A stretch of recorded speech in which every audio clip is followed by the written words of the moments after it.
अरविंद राजभर को और या उनके पिता की जो पार्टी है उसको उस तरह का रिस्पांस बीजेपी नहीं दे रही जिस तरह का रिस्पांस उन्हें देना चाहिए। हम अपने फंडामेंटल शर्तों की बात तभी करते हैं, या नेता कम से कम अपनी फंडामेंटल शर्तों की बात तभी करता है जब उसे वो उस तरह की उम्मीदें नहीं पूरी होती हैं, तो वो अपने आदर्शों की बात करने लगता है कि इस बात पे होगा तब तो हम जाएंगे, नहीं तो नहीं जाएंगे।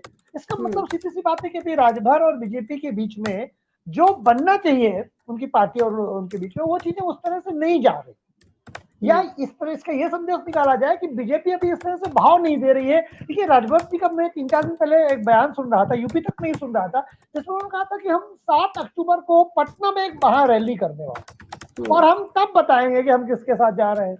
तो ये अभी 4 दिन पहले 5 दिन पहले आप ये कह रहे हो कि हम 7 अक्टूबर को अपने पत्ते खोलेंगे। अब अभी आप कह रहे हैं कि अब बीजेपी के साथ 18 जुलाई वाले मैटर पे ही है, जो दिल्ली में महागठबंधन की बैठक होगी उसमें पत्ते खोलेंगे। और जब पत्ते खोलने के पहले आप ये शर्तें ला देते हो तो बड़ा सारा बीजेपी और राजभर की पार्टी के बीच में रस्सा कसी चल रही है। इवन देन एक दूसरे के ऊपर शायद दबाव बनाने की रणनीति चल रही है, जिसे बीजेपी बगैर कुछ कहे दबाव बना रही है, वो एक्ट ही नहीं करे, कह रहे हु केयर्स, इस तरह से वो कोशिश कर रही है। और जो एसपी सुभाषपा जो है या राजभर की जो पार्टी है वो अपने बयानबाजी के द्वारा, सबके अपने अपने वेपन है, तो जो राजभर की पार्टी है वो बयानबाजी के लिए जानी जाती है, वो अपनी बात को जनता के सामने रख रहे हैं, बीजेपी के ऊपर दबाव बना रहे हैं, बीजेपी उसको ध्यान में नहीं दे रही। अभी तक तो मुझे ये लग रहा है सुषमा कि इन दोनों के बीच में सब कुछ सामान्य नहीं है। दोनों लोग बीजेपी कम से कम देने के लिए प्रयासरत है और राजभर ज्यादा से ज्यादा पाना चाहते हैं। इस तरह की जो पॉलिटिकल बार्गेनिंग चलती है गठबंधनों में, अभी कम से कम इनके बीच में यही हमें चलते हुए दिखाई दे रही है। जी, हमारे साथ सुनील शुक्ला जी भी जुड़ गए हैं, वरिष्ठ पत्रकार। सर स्वागत है आपका। सर कि अल्टीमेटली मतलब बनेगी कैसे बात आलोक जी, क्या मतलब अपने आप को उतना उस लेवल तक गिराएंगे, क्योंकि बीजेपी भी जान रही है कि राजभर की भी मजबूरियां हैं। अभी सपा के दरवाजे से होकर गुजरे हैं, बसपा से बार बार वो खटखटा रहा है लेकिन उधर से दरवाजे ही नहीं खोल रहा, कोई आवाज ही नहीं सुन रहा है, जैसे बोल रहा है बोल भी दे कि हाँ। तो राजभर भी बहुत फंसे हुए हैं, तो फायदा कौन उठा पाएगा किसका? बीजेपी, क्योंकि एक बड़ी मछली है, व्हेल है। आपके हिसाब से क्या लगता है? देखिए ऐसा मैं तो यूपी तक में बहुत बार कह चुका हूँ, शायद आपके साथ नहीं कहा, अंततोगत्वा राजभर चुनाव के पहले बीजेपी के साथ है। बीजेपी और राजभर के पास कोई ज्यादा विकल्प बचे नहीं। अभी नया तलाक हुआ है समाजवादी पार्टी से, तलाक राजनीति में भी कुछ तो सीमा रखेंगे ना। तो समाजवादी अच्छा कुछ समाजवादी से ऐसे सिम्टम्स भी उनके अच्छे नहीं दिख रहे हैं और समाजवादी पार्टी को तोड़ने की बात करेंगे, 80 विधायक उनके साथ में है। तो राजभर सामाजिक न्याय वाली पार्टी के साथ, उत्तर प्रदेश में अखिलेश यादव जी कहते हैं भाई वो सामाजिक न्याय के लोग हैं, वो दलितों वंचितों पिछड़ों की बात करते हैं, पीडीए बना दिया उन्होंने, पीडीए की बात करने लगे, उनके साथ तो जानने से रहे। और बहन जी तो जानबूझ के सो रहे हैं, दरवाजा नहीं खटखटा रहे हैं, बोल ही नहीं रहे हैं। नहीं जैसे घर में कोई आदमी लेटा हो, दरवाजा खटखटा रहा होगा, हम सोने का नाटक कर रहे हैं, दरवाजा भी बंद है और जग भी रहे तो भी वो उधर से कोई प्रतिक्रिया नहीं आ रही है। राजभर जी को के पास मजबूरी यही है कि वो बीजेपी के साथ जाए, 2 कारण। सुषमा जी मैं हमेशा कहता हूँ क्षेत्रीय दल का जो एक अमर वेल की तरह होते हैं, उन्हें सत्ता रूपी बड़े वृक्ष की जरूरत होती है, क्योंकि क्षेत्रीय दल के पास धन का जो स्रोत है वो सत्ता और सत्ता से जुड़ी चीजों से आता है। इनके पास फाइनेंस की कमी होती है, बहुत लंबे समय तक अगर ये सत्ता से नहीं जुड़े रहेंगे तो इनका फाइनेंस सिस्टम सूख जाता है। और राजनीति में अगर आपके पास धन नहीं है तो आपकी सर्वाइवल की स्थिति बहुत बनती नहीं है। दूसरा, जो उनके कार्यकर्ता है, कोई ऐसा सैलरी तो होती नहीं, तो कार्यकर्ता चाहता है कि थाने में हम बंद हो जाए तो कम से कम राजभर जी फोन करें या उनका बेटा फोन करे तो हमारा कार्यकर्ता छूट जाए। उसके लिए सत्ता से नजदीकी जरूरी। तो क्षेत्रीय दलों को, छोटे दलों को बहुत लंबे समय तक अगर सत्ता से दूर रहते हैं तो सर्वाइवल मुश्किल होता है। राजभर जी, एक चीज और मैं राजभर जी इसके बाद दोनों बताऊंगा तो समझ में आ जाएगा। राजभर जी जो है वो अपने बयानबाजी की वजह से है, लेकिन राजभर जी के पास जो नहीं है वो भी उन्हीं की बयानबाजी की वजह से, वो उन्हीं की बयानबाजी की वजह से।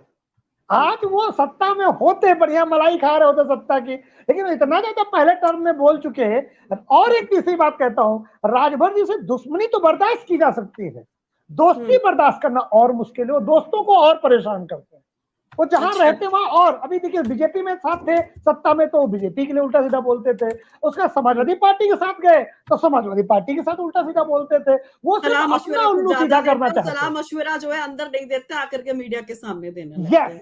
यस, वो अपने लोगों को बहुत ज्यादा परेशान करते हैं, उनको हैरिस करते हैं। अब मान लीजिए समाजवादी पार्टी के साथ राजभर जी हैं, अब वो सलाह देने लगे मीडिया में आकर के, उनको मीडिया में बने रहने के लिए कुछ ना कुछ बोलना ही होता है, क्योंकि वो जानते हैं कि चर्चा में है तो वोट भी मिलेगा, चर्चा ही नहीं तो वोट कैसा।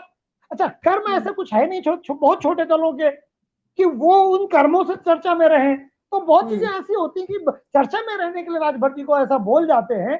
तो मैंने कहा ना, राजभर जी जो है वो भी बोलने की वजह से है, जो नहीं है वो भी बोलने की वजह से, तो ये नुकसान है। तो बीजेपी इतने लंबे समय से इनके साथ बहुत पहले से नहीं जुड़ना चाहती, तो हो सकता है 18 जुलाई को ध्यान ही न दे। वो 17 अक्टूबर को जो उन्होंने कहा था कि हम बिहार में बताएंगे कि हम किसको चाहते हैं, तो बीजेपी सोचे 17 अक्टूबर को बताओ, फिर हम देखेंगे।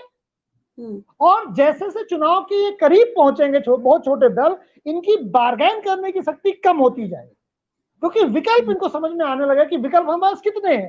राजभर के पास अभी विकल्प वो दिखा सकते हैं कि हम सपा में भी जा सकते हैं, भाजपा में भी जा सकते हैं, और बीएसपी में जा सकते हैं, बता सकते हैं। तो बीजेपी को अक्टूबर तक ये राजभर का क्लियर हो जाएगा कि अब सपा में रास्ते और बंद, बसपा में जाने के और बंद, तो भाजपा इकलौती बची, भाजपा जो कहेगी वैसा मानोगे। तो इस तरह से मुझे लगता है अंततः राजभर बीजेपी में जाएंगे, जिससे कि उत्तर प्रदेश की सरकार में उनका रसूख कायम रहेगा। आप जो कह रहे हैं, मुझे लग रहा है कि आप ये कहना चाह रहे हैं जाएंगे तो बीजेपी के साथ, लेकिन जितना वो सोच रहे हैं उतना फायदा नहीं बल्कि नुकसान के साथ जाएंगे, शायद आप ये कहना चाह रहे हैं। नहीं, राजभर को अब तक कोई नुकसान पहुंचा पाया हो, लोगों ने कोशिश भले की हो, राजभर को कोई नुकसान नहीं पहुंचाया पाया और तो ये खत्म हो गया होते। बार्गेनिंग की बात है ना कि वो मतलब क्या बार्गेन कर पाएंगे उस हाँ, कॉस्ट में। ये जो है कि इनकी बार्गेनिंग शक्ति कम करना चाहती है भारतीय जनता पार्टी, और उसमें वो सफल हो जाएगी, इसमें कोई डाउट नहीं। इस जगह पर राजभर जी नुकसान उठाएंगे, इस बात से हम आपके सहमत हैं। अब सुनील जी, आप सुनील का रिलेशन चल पाएगा अगर बनता भी है तो? देखिए सुषमा जी, जितने भी क्षेत्रीय दल होते हैं कल्ट वर्शिपिंग पे निर्भर करते हैं। इनका जो वोटर होता है वो नेता पर निर्भर करता है, क्यों नेता जो कह देगा उसकी तरफ मूव कर जाएगा। भारत में उत्तर से दक्षिण तक कल्ट वर्शिपिंग है। यहाँ उन मुद्दों के आधार पर देश में चुनाव होने लगे ना, तो देश फिर तो दुनिया का सबसे महान देश बन जाए। यहाँ पर पर्सनालिटी ओरिएंटेड चुनाव होता है, और राजभर की पर्सनालिटी या अखिलेश यादव जी की पर्सनालिटी, मोदी जी की पर्सनालिटी, या और ममता बनर्जी की पर्सनालिटी। अब देखिए बंगाल में कितना बढ़िया चुनाव हुआ है, 37 लोग मार दिए गए, सब चुप है, विपक्ष के लोग कितने बढ़िया राजनीति कर रहे हैं, चुप है ना, कोई नहीं बोल रहा कि बंगाल में जो पॉलिटिकल हिंसा हुई है ये गलत है, सब चुप है। तो ये तो है, क्योंकि ममता बनर्जी के अगेंस्ट बोलेंगे तो फिर वो गठबंधन गड़बड़ा जाएगा। तो यहाँ सब अपने लाभ के लिए बात करते हैं, कोई भी व्यक्ति विचारधारा के आधार पर नहीं लड़ता, और राजभर से आप विचारधारा की उम्मीद करें तो हम गलत व्यक्ति से गलत उम्मीद कर रहे हैं। वो इतने शक्तिशाली नहीं है कि विचारधारा की सुषमा जी बातें हुआ करती हैं।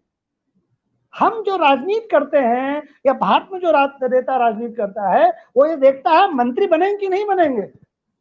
रही की बात, हमारे एक व्यूअर का उसने पिछले कई बार से पूछ रहे हैं कि राजभर जी या उनका बेटा गाजीपुर से चुनाव लड़े और सपा के बगैर टिकट के लड़े, और सपा अगेंस्ट में लड़े तो क्या होगा, तो हार जाएगा। सपा के समर्थन से लड़े हैं, तो सपा से राजभर जी की शक्ति नहीं है कि सपा से जीत सके। सपा बड़ी पार्टी, सपा एक मुलायम सिंह के द्वारा खड़ी हुई काडर बेस्ड पार्टी, उसके बाद बहुत बड़ा काडर है, फैक्टर है, 3-4 बार उसके मुख्यमंत्री रहे। राजभर जी कहाँ तुलना कर सकते हैं, राजभर जी उनकी सीटें बढ़ा घटा सकते हैं, लेकिन राजभर जी सपा को नष्ट कर देंगे, भाजपा को नष्ट कर देंगे, ये संभव नहीं है। सपा उत्तर प्रदेश की दूसरी बड़ी पार्टी है, मुख्य विपक्षी दल है।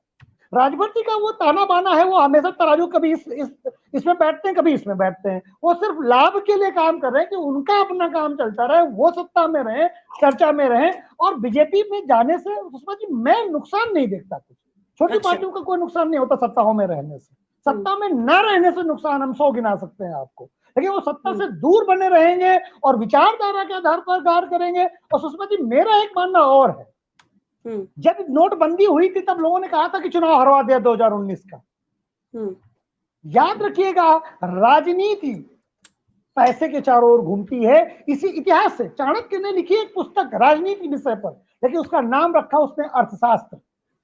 चाणक्य कहता है कि अर्थ के चारों ओर ही राजनीति घूमती है, अर्थ मतलब धन, तो इसलिए धन के बगैर राजनीति नहीं की जा सकती है। और राजभर की भी यही प्रॉब्लम है कि उन्हें अगर अपनी पार्टी का सर्वाइवल चाहिए तो सत्ता रूपी उन्हें बेल, केवल मलाई की बात नहीं कि सत्ता में तो मलाई है, सत्ता का जो रसूख होता है, अच्छा, उससे जो कॉन्फिडेंस आता है। एक और अभी आशुतोष मिश्रा का एक कमेंट देख के मुझे ध्यान आया कि चर्चाएं ये भी चल रही हैं कि बीजेपी कह रही है ओम प्रकाश राजभर से कि आप विलय कर लीजिए, तो क्या ये एक बड़ा फैक्टर हो नहीं, सकता है ये इस नहीं, तरीके ये की? अगर ये कह रही बीजेपी तो राजभर से इतनी चर्चा उम्मीद कर ऐसी रही थी, क्या? मतलब जी जी बहुत हाँ, ये पहले से चर्चा है, बातें चल मैंने भी रही सुनी है, थी। लेकिन ये गलत उम्मीद है। राजभर क्यों विलय कर ले? राजभर को पैदा हम्म, किया था बीजेपी ने, क्या दे दोगे? एक सांसदीय की टिकट, एक विधायक।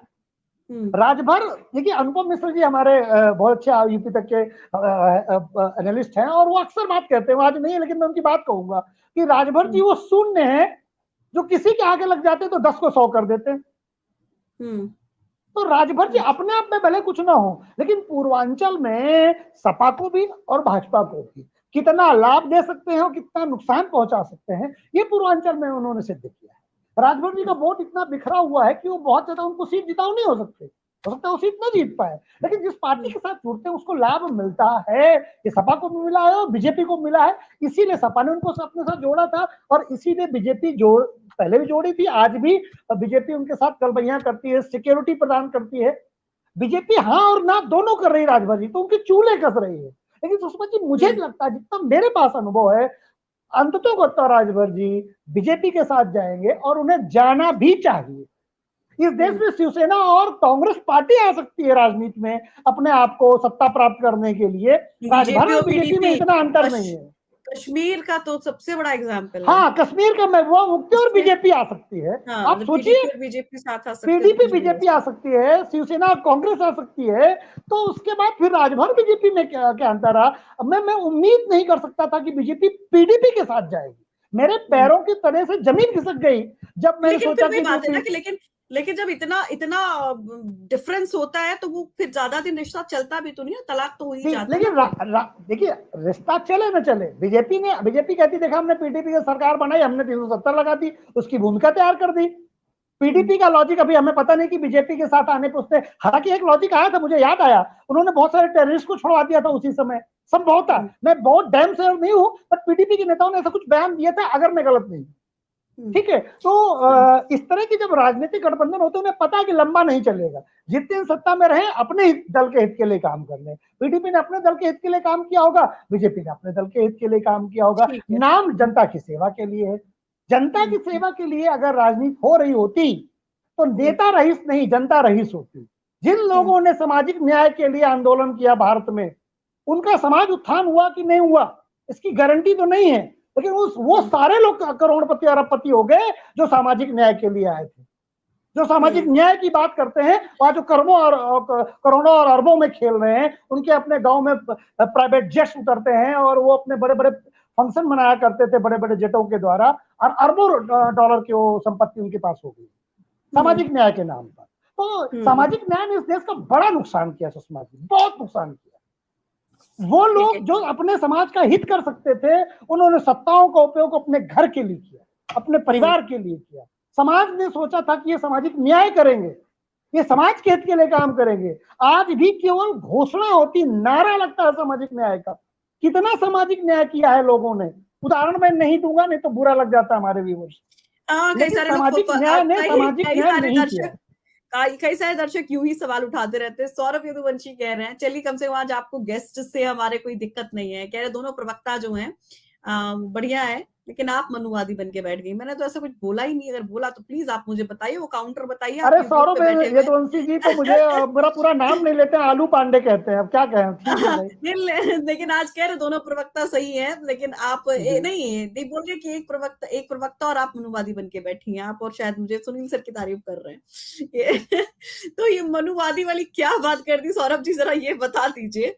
चलिए कम से कम, लेकिन ये तो नहीं हुआ कि आज सबके सरनेम के जरिए टारगेट किया गया कि भाई वो शुक्ला है, वो पांडे है और आप भी पांडे बैठी है, क्योंकि ऐसे भी जनरलाइज करके अपने आप से बोल देते हैं। एनीवे देखिए, चोको मोटो बहुत अच्छा एक कमेंट कर रहे हैं, इसलिए मैंने इसको रोक रखा था। काफी इंटरेस्टिंग है, कह रहे हैं राजभर टेम्पो ड्राइवर रहे हैं, वो अपनी गाड़ी को सही दिशा में ले जाएंगे।